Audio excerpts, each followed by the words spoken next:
sa iglesia. Dakag mga tao isog magkaigso. I want to tell you, dakag isog ng mga tao, but it is not a guarantee for us to have life eternal kung isog ta sa pagpangalagad. Kitang tanan, we follow God's commandment, but I want to tell you, it is not a guarantee for us to have life eternal though we follow the 10 commandments. Dakag mga Adventista, dakag mga membro magkaigsunan nato, o bisan pag dili membro nato, who are sincere sa ilang pagpangalagad sa Ginoo. But I want to tell you, sincerity is not a guarantee for you to have life eternal. Based on this context here. In the kingdom of heaven, position is not awarded on the basis of influence. Dato ko, pastor, malangit ko. Pastor, favoritism ang Ginoo. Is not. It is not the position. Dato ka, it is not a guarantee for you to have life eternal. How are we? Kumusta man? Wa ba ka ta magkaisunan na stranded with greed sa atuang pagkadalo?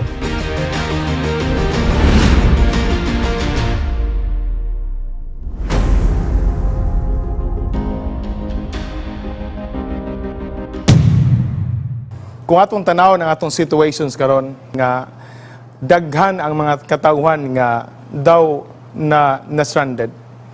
Daghang mga katawhan nga naglisod sa ilahang kinabuhi karon. And because of that, modesty aside, we decided to have this series just for 1 week, and we're dealing with emotions, where Jesus is the solution for the stranded people. Gani magkaigsunan, gisguta o kaning being stranded, it is not easy. Ikaw ako, mahimong naka-experience sa mga paagi, and then, time and again, we need Jesus because we are all stranded.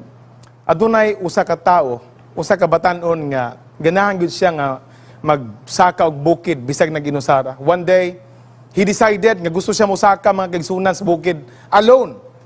Putos na siya sa iyang backpack, iyang tent, iyang kanunon. Ngayon siya kaning nga pagsuroy-suroy, it will take me 1 week. Nga ako lang usa. So first day, it was successful. Lipay siya nga, nakakita siya sa mga bukid.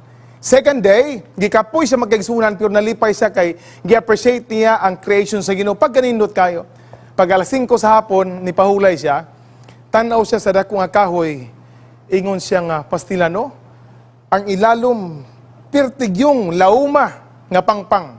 Siya, bisag kinsa mataga kaning pangpanga, di gyud mabuhi, patay gyud, ingon siya. Siya, diri sur ko mag-tent, diri ko mag-spend sa akong gabi. So, ang gihimo ni magkaigsunan, nag-tent siya. And then natulog siya. Pag alas 4:50 sa kadlawon, gibati siya kahion, murag naalimungawan pa siya tungod kay lami kay tulog magkaigsunan. Paglakaw-lakaw niya naunsa man nga nadalinas man siya. Pagkadalinas niya, nagdagit siya magkaigsunan, unya nakagunit siya sa usa ka kahoy. Mao ni nitabo sa usa ka batanon. Nagbitay siya diha gyud sa kahoy, sa sanga sa kahoy. Ingon siya, di biya maklaro, kumatagak wani patag ko, kay akong gitan-aw gito gabi, gahapon, pirtig itong lauma. Di ko makibalok unsa ka laom ni, gunit gyud sa magkaigsunan, unya medyo dakon siya, bisag unsaon niya, siya mamatay gyud ko, I am now stranded.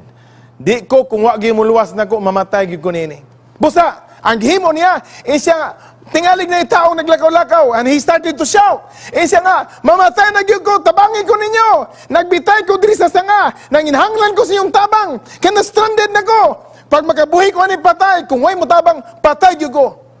Magkaigsunan, wa ginaminaw niya, kay nag-inusara naman gyud siya. And he remembered nga naa siya Ginoo. Ningon siya, naaman na ko Ginoo. Siya, Lord, you are there. I know that you can listen to me. Lord, please help me. Now I am stranded. Ginoo, I need you and I need you. Magkaigsunan, there was a voice from heaven. Nga nagkanayon, my son, I love you so much. Unsa man imong tuyo. Sa Ginoo, nakita nimo nga nagbitay nako. Di ko makapangusog, dako kayo ang kahoy. Di gid ko Ginoo, di na ko makasaka. Mamatay na gid ko kung di ko nimo tabangan. Iyan ang ginawa niya. Unsa man imong gusto ibuhat nako. Lord, please save me. I'm now stranded and I want you to help me. Lord, kung di ko nimo tabangan, mamatay gyud ko. Iyon ang Ginoo. Hinigog mga anak, I want to save you. You just follow what I say. E sa Ginoo, sundon ako. Unsay mo isulti? O ginang Ginoo, my child, buhii ang sanga nga imong gigunitan. Isa buhian. Isa kung buhian ako ni Ginoo, matag ako, mamatay ko. The Lord said, buhii lang yun ang sanga and then you will be saved. Nagduda siya magkaigsunan. Nagdoubt siya sa Ginoo. Motong singgit siya. Isa napabaylaing tao diha nga nakadungog. Gawas sa Ginoo napabaylaing tao nga nakadungog nga motabang nako. Sometimes we are like that man. Murag sama ta sa mga tao that we sometimes question God's saving power. We are stranded and our only hope is Jesus Christ. Wa gyud siya dibuhi magkaigsunan. Pero pagkataod-taod nga nakaklaro na siya sa iyang palibot, nakita din niya ang iyang ilalom is just 5 feet ang kahabugon gikan sa iyang tiil ug padulong dito sa yuta. God is not mistaken. When we are stranded, God is the solution. Karon nga gabi, I want to study with you Jesus for the stranded with greed. Sa ato ang situation karon, sultian ta mo mga kaigsunan, daghan yun ang nanginhanglan og bugas. Ang akong anak nga si LJ, nakadawat siyag text nga naay makigbarter sa nina sa ilang mga anak nga bililhon magkaigsunan, pero insya ma'am, pwede ko mo barter ani ma'am bisag 5 lang ka kilo nga bugas. Magkaigsunan, when my daughter told me that, ginan ako lang manghatag tag bugas. Nalipay ta nga dagag mga sponsors nga naghatag og bugas kwarta magkaigsunan, gipalit nato, and then nakahatag na ta diri sa SPUC, nakahatag na ta magkaigsunan og daghan kay magkaigsunan ngininginan. Why? Because people now are in need of rice and food. How are we? Kumusta man? Wa ba ka ta magkaigsunan na stranded with greed sa ato ang pagkadalo? And because of that, tonight, I'm going to study with you Mark chapter 10, verses 17 to 22. Mao ni ang historya sugilanon sa usa ka batan-on magkaigsunan nga adunay tulo ka descriptions ang gospel writers. One man that has 3 descriptions in the gospels. Mark chapter 10, 17 to 22 is talking about the rich young ruler. Usa ra ka tao, pero lain ang description ang gospel writers magkaigsunan nga na isa rich, ang isang young, and then ruler. Pero usara ni sila, rich, young ruler, nga niadto kang ginisus magkaigsunan, and there was an interview done by Jesus to him because he wants to have life eternal and he wants to be a disciple of Jesus Christ. Kung sultian ta mo, nga ang iyang mga disipulo, nagtuog yun, nga panahon nga sa interview, makapasar yun ning usa ka tao, nga batanon, dato, ug usa ka pangulo. There was an interview. Gi-interview ni Jesus. But I want to tell you that after the interview of Jesus, these men failed to have life eternal. He failed to become one of Jesus' disciples. But I want to tell you, magkaigsunan, that the interview of Jesus was very good. Ang problema lang, it turned out into the opposite way around. Nakinumdum ko sa usa ka suglanon, sa usa ka abogado nga bag-o lang na-graduate, bag-o lang siya na-pasar. Na siya, dili ko diri sa among state, this happened in America, di ko mag-practice ito. Mo-apply ko sa pikas nga state ka ng pinakasikat yun nga law firm in the United States of America. Sikat yun kayo. So, mubiyahe ko. So, nag-prepare siya mga bag, iyang bag magkaigsunan, iyahang mga sanina, ato siya sa airport. Kay mubiyahe siya, kay magpa-interview siya dito sa law firm nga sikat kayo sa pikas nga state. Pag-abot niya sa airport, wala pa man ang plane, nibati siya kagutom. Niadto siya sa grocery store, nagpalit siya usa ka putos nga cookies. Kanang pinakamahal gyud nga cookies nga special gyud magkaigsunan. Isa sakto gini while waiting for the plane, o gani bisag sulod sa plane, pwede ko magkakaon na ning cookies. So gibutan niya sa bag, and then naglakaw sa magkaigsunan nangita sa lingkuanan. Pag-abot niya karon sa lingkuanan, naay lingkuanan nga bakante dito, lingkod siya dire. Bakante dire unya naay disinte kayo nga tigulang kay nga tao. And then, he started eating magkaigsunan sa maong cookies. Kaya ang cookies, nabutang man diri sa tunga-tunga nila. Ang young man ang lawyer, bakante nga naa din ang cookies, unyang tigulang magkaigsunan. Pagkaon niya sa cookies, naon sa man siya ang tigulang ni punit mapod. Siya pagka, wabay at timan ng tigulangan ni. Ako aman ng cookies, yung anong, nikaon man po sa kapil. Pero kay tigulang man, gipasagaan niya magkaigsunan. Gihimo niya, siya mahal ba kayo ni, nipas man siya kaon. Isa kakansi po dani ako ni palit, unya man, siya ni kaon pod. Unya kaon siya magkaigsunan, ang ratio siguro, makahunod siya tulo, ang si tigulang, kay normal na mapagkaon, usar lagi magkaon sa tigulang. Pas-pas yun siya, hangtong samtang nagmual-mual pa yung baba, na unsa man, nga usan naman lang yun ka cookies ang nabilin. Usan na lang yun kabok. Maulaw man po siya kay puno pa man niya baba. Ang tigulang yun nakapunit sa katapusan nga cookies. Ang gihimo sa tigulang, giputol niya magkaigsunan, gikaon niyang katunga, ug ang katunga, gihatag niya sa lawyer. Isa baga, gidsag naong. Tanawara ka ng tigulang nga. Pataghatag pa siya na ko, parang di ko masuko. And then, human magkaigsunan, saka sa airplane. Pagsaka niya karon sa airplane, pag-arrange niya siyang bag, nakitaan man niya nga ang cookies niya naasulod sa iyang bag. Sa kinsa man ito among gikaon nga cookies, di dito amo sa tigulang di ito, siya ako di ay ang baga kay naong. Pas-pas magkugaon, siya ganun, normal lang siya. Ang ratio tulo ako makaon, usa lang siya, pero siya din na nag-iya sa mga cookies, kaya nga akong cookies, naaman na sa akong bag. Lahi man na akong nakaon nga cookies, di man na ako nagpalita to. Ang tigulang man mo na nag-iya niya to. Naulaw ang mga batanon. Pagkaugma, nagpa-interview siya sa mga law firm. First interview, pasar siya. Second interview, pasar siya. Ikatulo magkaigsunan, magkikatubang na siya sa tag-iya sa mga law firm. Pag-abri niya karon sa pultahan, nga dito ang last interview, ang tigulang man, nga tag-iya si cookies, mo'y mo interview din niya. Ingon siya, unsay mahitabo sa akong kinabuhi karon. Kaya nangawat ko siyang cookies, murag di ko kapasar. The first question of that owner of that law firm, ningon siya, Dong, lawyer, attorney, unsa may lasa, unsa may lami sa cookies nako nga imo pong gikaon. Magkaigsunan, I want to tell you that after the interview, katong nga lawyer nga nanguha og cookies nga dili iya was accepted by that law firm. How about this rich young ruler? After the interview, he failed. Even the disciples of Jesus thought that this rich young ruler will pass the test. Why? Atong i-review ang kinabuhi ni rich young ruler, mga hinigugma.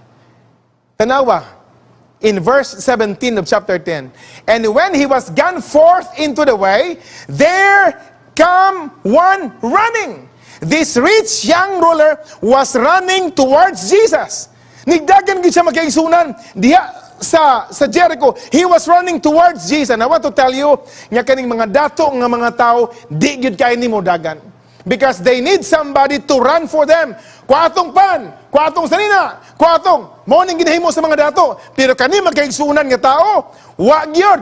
Wa nagpasugo siya gid mismo ni adto kang Ginoong Hesus. And I want to tell you, if you look carefully, kaning tao, ng rich young ruler was earnest and was honest with his intention to have life eternal and to be one of Christ's disciples. Tanawa, ingon ni Sister White. Sa Heaven with Love, page 346. He was so deeply moved, kaning batanon, that he ran after Christ and kneeling at his feet, asked with sincerity and earnestness the question so important to his soul and to every human being. What lack I have?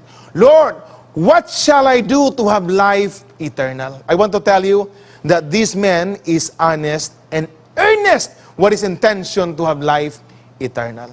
Para sa mga disipulo, pasado gyud.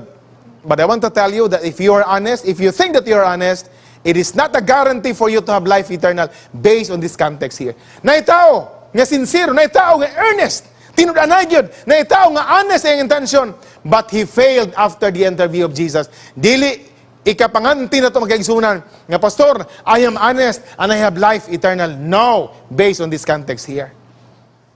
Duha ka classmates ng bata, nag-commute sila tagadlaw sa ilang balay sa eskwelahan, mopliti lag 50 ang one way. Usa ka panahon samtang nang adto sila sa eskwelahan, pag naog nila isa, halaka, nakalimot og paningil ang konduktor nako. Na dili gid pwede mobayar gyud ko. Kay honest kay ko. Inyong barkada, si buhaton nimo siya, magpakyaw kong motor, maato ko sa terminal, apaso na kong konduktor, ingnon ako siya, nga mupliti ko, kinakalimot siya, paningil na ko. Siya mo ba? Siya, okay, honest ko kay ko. So, sakay sa motor, magkaisunan, pakyaw siya, pag-abot niya dito siya, konduktor, nakalimot yung paningil na ko. Kaya balo ka, I am so honest. Ini konduktor, abin mo dong, sa atong lugar dong, warag ikaw ragi usa. Kaya kanang uban nga malimtan bitaw na ako o kwandong, may ingon nga, pagbuot sa Ginoo. O, ingon nga, gituyok gini sa kapanahonan nga nakalimot ang konduktor, kaya wala ko'y kwarta. Pero ikaw dong, grabe ka. Isa nga abin mo konduktor, tungod man gud kay honest kay ko. Mo nang nagpakyaw kog motor, giapas yung ganako kay mobayad jud ko. Ang pliti 50, giyatagan niya 500 magkaigsunan. Gikambyan siya sa konduktor, uli siya. Pag-abot niya ron dito sa iyang barkada, siya nga, abin mo, nakabayad jud ko, nalipay yung konduktor siya, kuyawa. Congratulations, you are so honest. Siya gusto magugo, honest magugo, kay gusto magugo makabaton o kinabuhing dayon. Isa mo ba? Isa mo na. Isa mga unta, mag-snacks na. Pag-snacks nila, mag-aigsunan, pag-recess nila karon. Pag-ibot niya sa kwarta, ang konduktor, nihatag man niya og silyo nga 750. Isa! 450 naman nung ta! Nga naman nga, 750 man ang iyang gihatag. Isa nga, unya, si buhaton ni mo na. Anis magkaka, iuli na sa konduktor. Isa. Murag kaning panahon na sala na ginis konduktor. Murag, di na gina ko niuli niya. Sultihan ka, basta honest juga, makaginansya gide ka. If you think that honesty is the yardstick for you to have life eternal, no. This man failed after running to Jesus, presenting his interest to Jesus. Magkaigsunan, he failed after the interview. Second, this man is very courageous. Isog yun. Ganun kayo kong courageous. Ganun kayo kong isog magkaigsunan. Kaya kanin tawhana, nagkikita ni Jesus in daytime. Adlaw pa, dili nga gabi yun. Gibasihan na ako si Nicodemus. Gibasa na ko ang John 3, o 21 magkaigsunan ang experience ni Nicodemus. Ang ingon sa Isaiah Bible Commentary, gisiguro yun ni Nicodemus, na nagigtagbo siya na Ginoo tungod just to protect his dignity and his reputation. Nga naman, member of the Sanhedrin, may mga tao nga naghukom ni Ginisus magkaigsunan. Apil ato si Nicodemus. Apa nakikita siya na Ginoo during night time, parang di siya makitan. And some commentary said, because he is scared. Pero para nako kaning tawana isog. Sa iglesia, dakag mga taong isog magkaigso, I want to tell you. Dakag isog nga mga tao, but it is not a guarantee for us to have life eternal kung isog ta sa pagpangalagad. Kaning tawana isog. Why gikabalakan? Nagigtagbo ni Ginisus, dili gabi, adlaw gyud, parang iya gyud, tan-awon magkaigsunan, ug iya gyud sultihan sa Ginisus, nga gusto siya mahimong disipulo, ug gusto siya makabato ng kinabuhi. But he failed, even though he is courageous. Next, in verse 17, after running, yun ang Biblia, and he nailed to him. Niluhod siya dihagid sa tubangan ni Ginisus. And the third qualification of this rich young ruler is, he is humble enough. He is humble enough. Tanaw na itong iglesia. Daghang mga tao nga very humble gyud. Sila pastor, kanang mga tawhan na, they walk softly in the sanctuary. Linakwan pa sa simbahan, pwede dyan kayo, buutan dyan kayo. But it is not a guarantee for us to have life eternal based on this context here. Kaya kanang tawhan na, humanidagan, nagigtagpo ni Ginisus, niluhod siya, nihapa siya, dihagyod sa tilan ni Ginisus. And I'm so happy with that. He is very humble. If you think that humbleness is the key for you to have life eternal based on this context here, we say no. It is not a guarantee, though you are humble, for you to have life eternal. It is not. It is not. Dito sa America, nakabasa kong story, nga doon ay usa ka denomination, dili Adventist, nga nag-search sila the most humble pastor across America. 3 months of searching, nakakita sila, pinag-aghop, pinag-yun ka-humble nga pastor across America. He was so humiliated, saka siya sa pulpito, sa stage, and then gihatagan siya og gold medal. Nabasa na kong story ni Magaisunan, and then gipatindog siya, gipasulti siya, murag naulaw siya, kay very humble pastor across America. Everybody applauded. Everybody gave that applause to him. But you know what? The next Sunday, samtang nagwali siya sa iyang simbahan, naunsa man, according to the story nga, gisuot man niya ang gold medal nga nadawat niya a week ago. And the committee chairman, the founding committee chairman, niduol kaniya, and he said, we have proven that you are not indeed the most humble pastor across America. If you think you have it, before you think you have it, it is a time that we lost it. Humbleness is not a guarantee for us to have life eternal. Ang Biblia, nagsulti that he is a ruler. Ingon sa Desire of Ages, page 346, the young man who asked this question was a great ruler. He had great possessions and occupied a position of responsibility. Look at that. Kaning tawhana, aduna gyoy utok nun yun eh. Member siya magkaigsunan sa ilang local council. Bright ni nga tao. He is very intelligent in our church. Nabiya po yung mga tao nga mga bright kayo. But again, I say, yang imuhang intelligence is not a guarantee for you to have life eternal based on this context here. Next, what shall I do to inherit eternal life? This is his question. And I can say that this man is very religious. He has that religious life, young people, ug kitang tanan mga isuon. Grabe. Sa Davao, samtang nagwali ko sa usa ka youth fellowship, piti naghanag youth fellowship.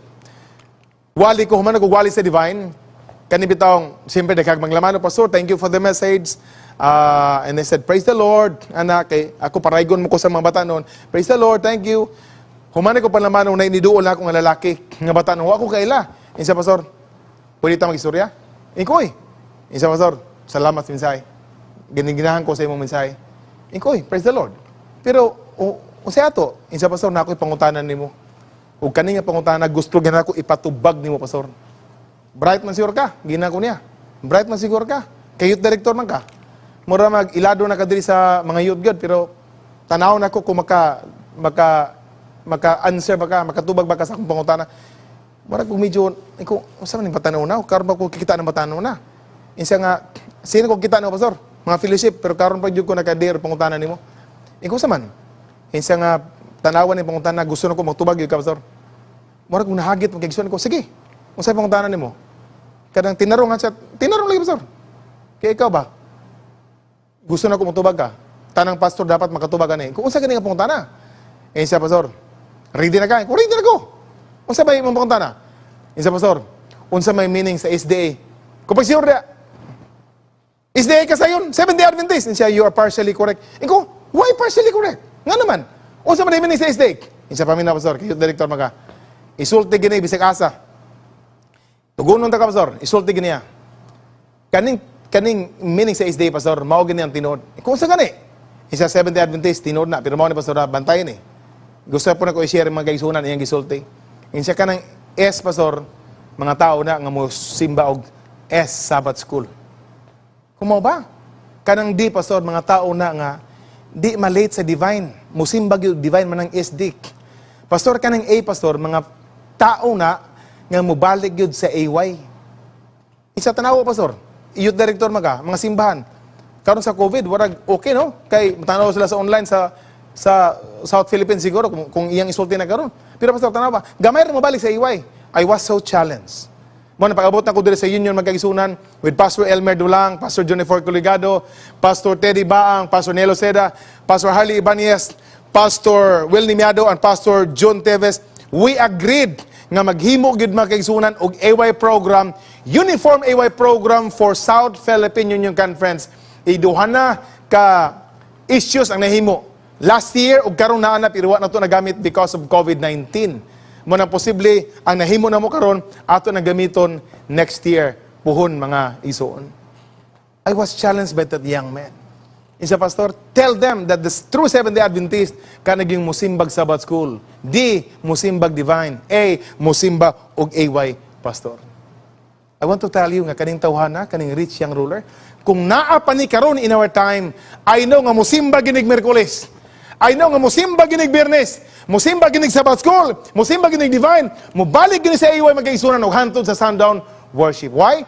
Because the Bible says that this man is asking, what shall I do to inherit eternal life? And it is seriously done. This man is religious. Number 6, this man is a commandment keeper. Gipangutan na siya na ginisos. Nagbantay ba ka sa kasuguan? Gilata ni ginisos, magkaigso na kasuguan. He said, Lord, this is what he said. In Mark 10:20, this is what he said. All this have I observed from my youth. Gikan pa sa akong pagkagamay. O hangtod karon, akong gituman ang tanang kasuguan. And because of this, I say that this man is a commandment keeper nga batanon. Kitang tanan, we follow God's commandment. But I want to tell you, it is not a guarantee for us to have life eternal, though we follow the 10 commandments, based on this context here. Number 7, according to Sister White, he was so deeply moved that he ran after Christ and kneeling at his feet, asked with sincerity and earnestness the question so important to his soul and to every human being. Ingon din si Sister White, this man is sincere. He asked with sincerity, tinuod yan. Dakag mga Adventista, dakag mga membro magkaigsunan nato, o bisan pagdili membro nato, who are sincere sa ilang pagpangalagad sa Ginoo. But I want to tell you, sincerity is not a guarantee for you to have life eternal. Based on this context here. Usa ka doktor sa China, usa ka sincero nga doktor. Magtambal siya, nga kung pwede gani, ang mga pobre di niya pabayron. Ginamdom ko ni Dr. Flores, nga ang mga pobre di pabayron. Luoy kay, maluoy siya. Sikat siya sa China. Pero ningon siya nga, mo-apply ko dito sa California, sa US. Kay gusto ko nga mahimong mutabang pud sa mga daghan pug mga Chinese ito, daghan pug mga Americans, nga pwede tabangan ako, nga maayos sila silang balatian. Ni-apply sa 5 ka hospital, mga kaigsunan. Pag-apply niya, 5 ka hospitals, wagyoy ni dawat niya. Sincero ni nga mga doktor. Tinarong ang iyang pagserbisyo, pero wagyoy nagdawat niya nga mahimong doktor dito sa California. Naman si higalang nga Amerikano, pinaagi sa iyang barkada nga Amerikano, nagpalit sila giyuta. Pagpalit nila giyuta magaisunan, nagpatukod sila og clinic. Dako-dako gid nga clinic. O guman nga natukod ng clinic, nagpa-print kaning Chinese nga doktor nga sincero sa iyang pagka-doktor. Nagpa-print siya tarpaulin nga dako kayo. Unya naa siya advertisement nga nagkanayon. Kung kinsa ang maayo, bisag unsang sakit, mobayad lang og $25. Og ang tanan nga pa-check up nga dili maayo, ang doktor mo'y mobayad og $100. Dili sa Cagayan, wala na. Sa Davao, sa Osamis, sa Butuan, sa Jensan, wala na. Dito ra na magkaisunan. Siya ra nagpaog na. Butang siya. Ang tanan niya nagbalatian nga maayo sa doktor, mobayad lang ang mga pasyente og $25. Kung dili maayo, ang pasyente mo, ang doktor mo mobayad sa pasyente og $100. Kuyaw nga doktor. Very sincere with his call and work. Anita bo, 3 months of searching, 3 months of operation na unsa man. Nga, wa man ginibayad, wa man gisa kabayad kay ang tanan man gyud naayo. Apan adunay usa ka lawyer nga nagkaagi siya nga, tinuod ba kani ang tanang maayo 25, ang dili maayo, ang doktor mo bayad? Insa interesado ko ani. Insa magpasakit-sakit ko kay interesado ko sa $100. Ato siya sa doktor, sa doc. I am a lawyer. So, attorney, good morning. Unsa may buhaton ako? Isa dok, tinuod ni nga kung maayo ko, mabayad na kong $25. Kung di ko maayo, ikaw mabayad na ko og $100. Ingon ang doktor, tinuod na, attorney, I am sincere with my words. Gani 3 months na operation, nalipay gyud ko nga ang tanan nga ayo gyud, and everybody is paying me $25. Isa nga, mao ba? Isa na ako dire kay nagbalatian ko. Ingon ang doktor, unsa may sakit nimo, attorney? Isa mo rag lisod-lisod gyud ni. Makabayad yun ako $100 ani kung di kumayo. Insa unsa may sakit nimo, attorney? Insa nga, I lost my taste. Kaon ko ganiha, paniud to. Way lami, nawala ang akong taste. Ingon din na maong doktor, sayong na ka na, attorney. Nurse, you open box 25. Ambi ang tambal. Pag open magkaigsunan, gidada yon, ingon ng doktor, attorney, open your mouth. And he opened his mouth.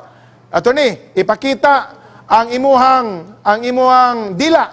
Ipagawas imong dila, attorney. So gipagawas ang dila magkaigsunan, gipatuluan sa doktor. Pagpatulo, ingon din ang attorney, unsa man gipatulo mo sa kadok nga kuan man kanang gas man kerosene man doktor, bayad ka kay okay na. Imong taste na ayon na kay naka-taste na ka nga gas na. Tinud gas na. So bayad ka 25. Naisahan ang attorney ni bayad siya 25, isa na isahan nino ko.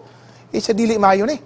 Pagkasunod si Mana balik siya, karon nakansin ako $25. Karon di na gyud ko magpaisa. Kinahanglan nga makuha na ko tong 25. Makabayad siya $100. Isa nga, Dok, nagsakit ko. Isa, attorney, nagsakit man ka. Naayon naman ka sa imong kasi, naayon ako, Dok. Isa nga, unsa may sakit nimo? Kay interesado siya sa $100. Ingon ang maong attorney, a lawyer siya nga, okay, I lost my memory. Gikan ko sa kaso karon, napildi ko kay nakalimot na ko sa mga article, nakalimot ko. Muna yung problema na ko, tambali ko. Kaya kung di ka maulian, kinahanglan yun, nga mobayad ka na ko $100. Isa ba yung problema, attorney, sa'yo na ka na. Isa box 25. Gibalik na pod. Attorney, open your mouth and show me your tongue. Pagkita sa dila, gipatuluan na pod. Ingon ang attorney, Dok, murag nagkumidya man ka. Isa nga naman, attorney, isa nga, mao man imong gipatulo atong miaging semana. Isa nga, attorney, okay na, nakahinumdum na ka, okay na imuhang na-restore na imuhang memory. So bayad ka $25. Magaisunan ni bayad na po ng attorney siya na isahan na po ko. Ingon siya nga dili maayo ni. Apan ka tong sincere nga doktor nagpadayon na gid siya mga kaigsunan. Abi ninyo, isa pa ka next week mobalik gyud ko. And I will pretend to be sick. Nagdala siya duha ka mga batanon. Murag gigiyahan siya. Isa nga, Doc, I'm here. So, attorney, what happened? Isa, I lost my eyesight. Di na ko kabasa. Nawa na yun. Please heal me. Kaya kung di kakakuan, bayar ko $100. Iyan ang doktor, padol din ako, attorney. Siya, padol, sige, dada ko nyo dong. Padol siya nga, okay, abin ni mo, attorney, mao ginabalatian, nga wag ko'y tambal. Tagaan tagag $100. Gitunol niyang kwarta. Pagdawat sa attorney, siya, salamat Dok ha. Ngayon mo dyan kong gihatagan og $100. Kaya di gina ka kaayo sa mata. Siya mo na akong kuhanin mo. Iuli na kung hindi mo ko kayo. Pagtanaw sa attorney. Pagtanaw niya siya, Dok, di man $100. $25 naman siya, attorney, bayari kong $25. Okay na imong mata. You know, when I read the story, I laughed aloud. Ko, wow! That doctor is very sincere. Para na to. Pastor, sincere biya ko sa akong pagpangalagad.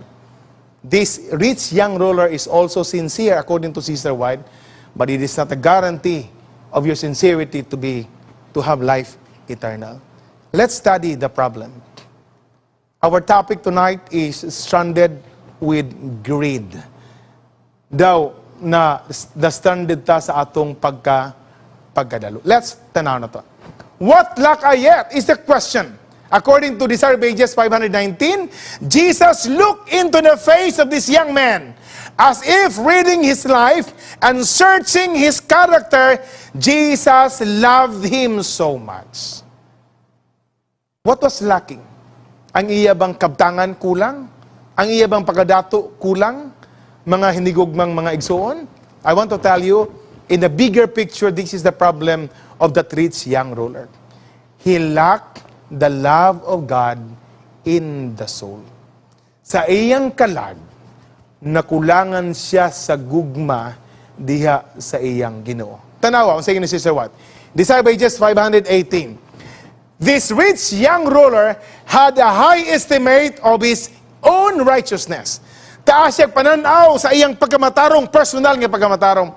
He did not really suppose that he was defective in anything. Yet, he was not altogether satisfied.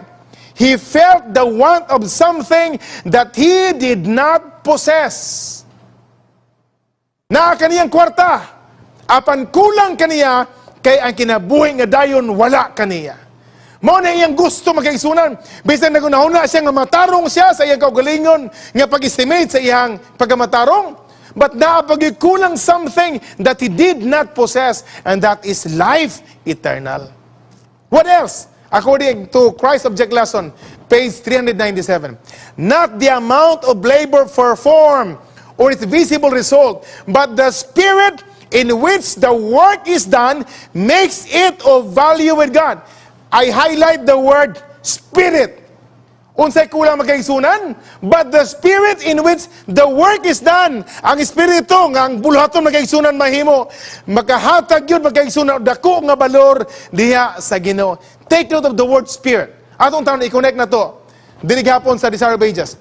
In the kingdom of heaven, Position is not awarded on the basis of influence. Dato ko, Pastor, malangit ko. Pastor, favoritism ang Ginoo is not, nor it be earned. O sa ingon sa is the Bible Commentary, Volume 5, page 466. It is awarded exclusively on the basis of fitness, and fitness is measured by the spirit of service for others.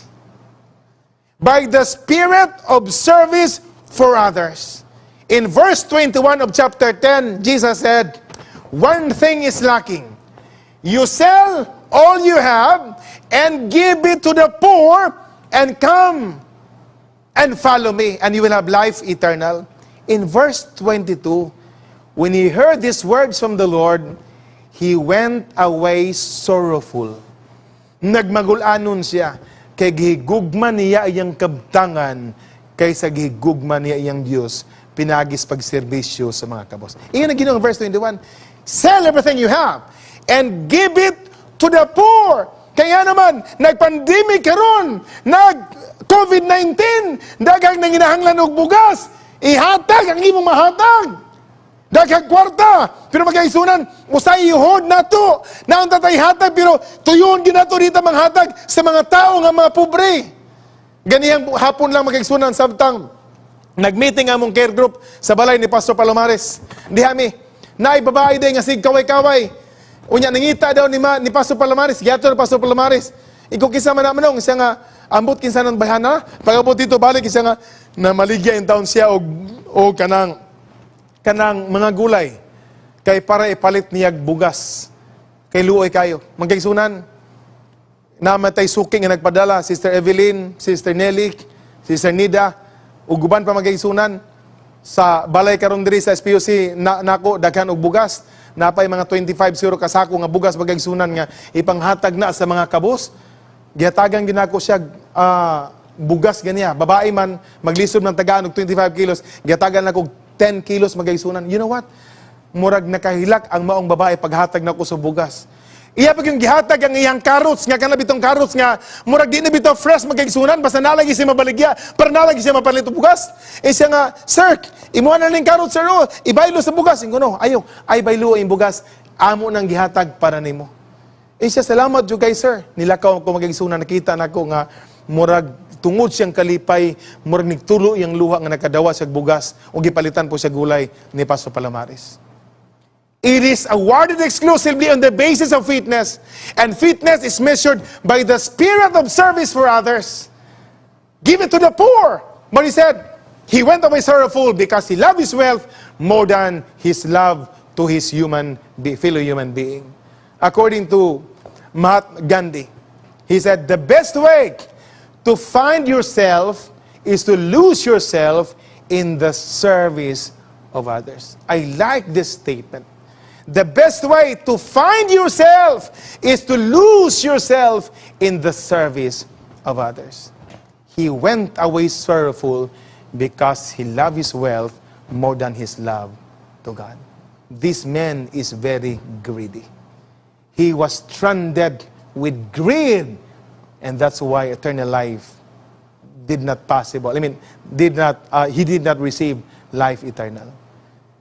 Tanawa ang Christ object lesson. It is not position, talent, length of time, amount of labor, or its visible result that count in the sight of heaven, but the spirit of willingness in which we take up our appointed task and the faithfulness with which we pursue them. It is not the position. Dato ka, it is not the guarantee for you to life eternal.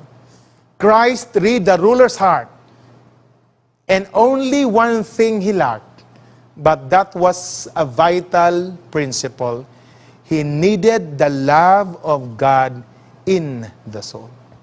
According to the Desire of Ages, this lack, unless supplied, would prove fatal to him.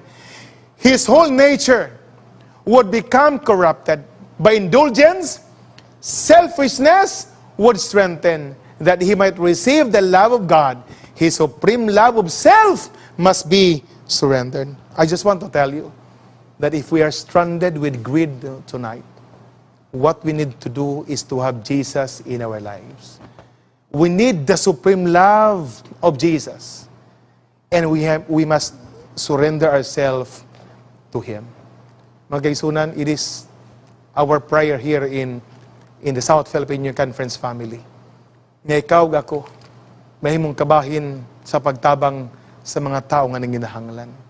They are God's children as well. If we have something to give, we have to share. It is one way to manifest the love of God by helping those who are in need. The best way to find yourself is to lose yourself in the service of others.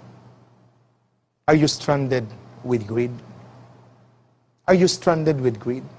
Young people, mga hinigugmang mga kaigsunan, if we are stranded with greed, do not be like the rich young ruler who loved his wealth more than his love to God that should be manifested to those who are in need, to those who are poor in our time today. It is my prayer tonight that you and I will be free from being stranded with greed by showing the love of God and by manifesting this love to those who are poor and to those who are in need. In doing so, I know that life eternal will be ours if we accept Jesus our personal Savior, and His love would be manifested to those who are in need. This is my prayer tonight.